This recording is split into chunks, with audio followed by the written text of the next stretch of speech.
ស្ពានខ្ពស់ជាងគេនឹងបើកឲ្យប្រជាពលរដ្ឋឆ្លងកាត់បណ្ដោះអាសន្នរយៈពេល7ថ្ងៃស្ពានលេខ28បច្ចុប្បន្នជាស្ពានខ្ពស់ជាងគេនៅកម្ពុជានៃគម្រោងផ្លូវជាតិលេខ10នឹងបើកឲ្យប្រជាពលរដ្ឋឆ្លងកាត់បណ្ដោះអាសន្នរយៈពេល7ថ្ងៃដោយគិតចាប់ពីថ្ងៃទី11ដល់ថ្ងៃទី17ខែមេសាឆ្នាំ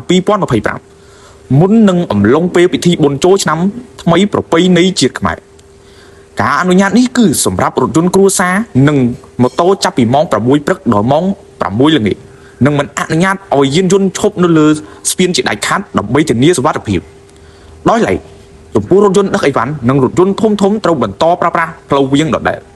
បញ្ជាក់ថាស្ពានខ្ពស់ជាងគេនេះមានកម្ពស់90ម៉ែត្រប្រវែងសរុប537ម៉ែត្រទទឹង10ម៉ែត្រសណ្ដូកខ្លួនឆ្លងកាត់ស្ទឹងរិស័យជ្រុំស្ថិតនៅភូមិឆាយលុកឃុំអូសោមស្រុកវាវែងខេត្តពោធិ៍សាត់សម្រាប់ការសាងសង់96%ហើយគិតត្រឹមពីថ្ងៃទី10ខែមីនាឆ្នាំ2025ដោយថ្នឹមបណ្ដោយស្ពានទាំង9ប្រឡោះមួយប្រឡោះចំនួន4ថ្នឹមបានដំឡើងរួចរាល់ហើយ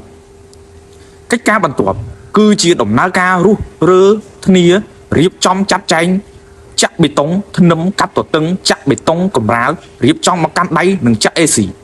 បំពាក់ស្លាកសញ្ញាសុវត្ថិភាពជាកិច្ចបង្ហើយ